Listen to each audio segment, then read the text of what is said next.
Jordan Clarkson natuwa at napapost pa sa pagkakapanalo ng Gilas sa Latvia at Shaquille O'Neal pinapahingi ng tawad ng mismong FIBA dahil sa minaliit ang kakayahan ng Gilas. Yan ang ating mga pag-uusapan para sa video natin na ito.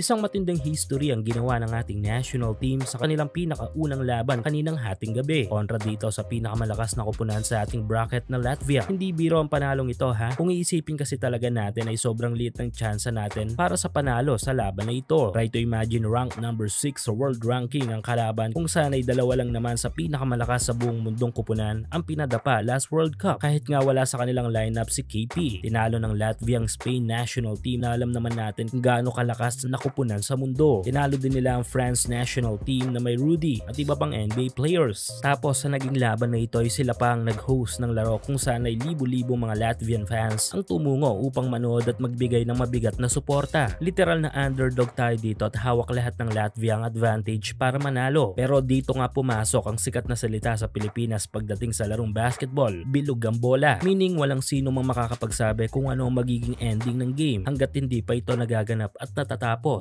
Ito nga nangyari sa laban ng Gilas at Latvia kung saan ay hindi lang ang Latvia ang ginulat ng ating pambansang koponan kundi pati na rin ang buong mundo dahil buong game ay ni minsan ay hindi nakalamang ang Latvia sa ating national team. Mapa-opensa man o depensa ay naging maganda ang pagkamada ng Gilas sa game na ito. Though may mga certain point na bumabagsak ang depensa natin, inaalat ang shooting, nakakapag-commit ng mga turnovers ay hindi pinayagan ng Gilas na maulit sa laban na ito ang matagal na nating sakit sa laro, ang biglang collapse. Kaya ang resulta bagsak ang malakas na European team. Paulit-ulit man nating sinasabi na history ito ay history naman talaga ito literal dahil mahigit 6 na dekada na ang nakakalipas noong makatalo tayo ng isang European team taong 1960. Kudos sa nag-iisang coach Tim Cone na talaga namang maestro pagdating sa adjustment ng mga plays. Iba rin talaga ang puso ni Coach Tim sa laro kung saan ay bago pa man ay sinabi nito na hindi sila pumunta dito para manalo lamang sa isang game kundi sa isang buong tournament. Kudos sa ating mga mandirigma sa laban na ito. Ang una ay si Justin Brownlee na kumamada ng 26 points para maging MVP of the game. Grabe ang opensibang binuo ni Brownlee kontra sa Latvia. In and out kumaka na ito.